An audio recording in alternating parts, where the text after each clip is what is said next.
조중동이 결단하며 역대급 수위의 사설을 쏟아내고 있습니다. 정말 윤석열 정부의 끝이 다가오고 있는 느낌인데 해당 내용 알아보기 전 구독과 좋아요 부탁드립니다. 오늘 조중동의 사설을 보니 그들의 분노도 이제 임계점을 넘기 일보 직전으로 보입니다. 특히 이기용 사설을 보면 그의 분노가 진심으로 담겨져 있는 것을 확인할 수 있었는데요. 특히 김건희에게 조사를 받아야 한다고 광고하는 내용, 또 윤석열에게 김건희 손절을 요구하는 등 아주 인상 깊은 모습을 보여줬습니다. 이에 조선일보도 마찬가지입니다. 조선일보는 윤석열의 레임덕을 실감하고 상황이 더 악화될 것임을 예상했습니다. 그 문제로는 검찰의 김건희 명품백 무혐의 처리, 또 도이치모터스 주가 조작 사건에 대한 검찰의 처분, 그리고 공천 개입 의혹 등을 언급했죠. 조선일보는 김 여사 문제에 소진되는 악순환은 윤석열 정부 출범 때부터 시작됐다며 은연씨 김건희의 손절을 요구했습니다. 그러면서 칼럼 말미에는 10월 위기설을 언급하며 윤석열에게 경고하는 모습을 보였죠. 네, 마치 2016년 가을을 보는 것 같습니다. 현재 김건희의 빠른 손절을 요구하는 것을 보면 김건희에 대한 치명적인 정보를 얻은 것이 아닐까 유추되는 상황입니다. 이에 민주당도 조중동의 움직임을 보며 말 한마디 남겼는데 해당 내용 빠르게 살펴보시죠. 김건희는 물러나라. 조중동부터 촛불까지 모든 국민의 요구입니다. 마포대교에서도 어린이집에서도 순방사진에서도 황제조사에서도 보기 싫고 듣기 싫다는 겁니다. 국민 앞에 오만하고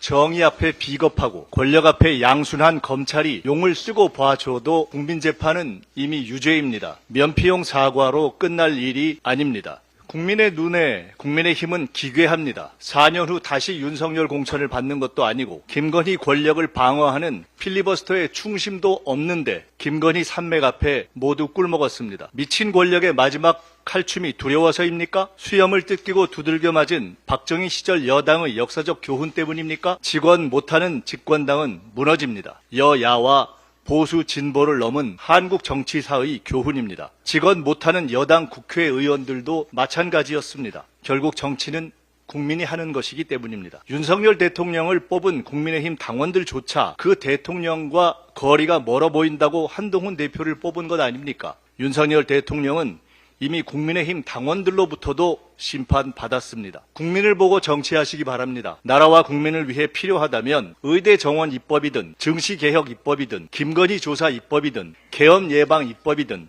민생 지원 입법이든 국회의 품격으로 자유투표할 용기를 내십시오. 김건희가 무섭습니까? 혹 김건희 공천 장학생입니까? 싸울 겁니까 말 겁니까?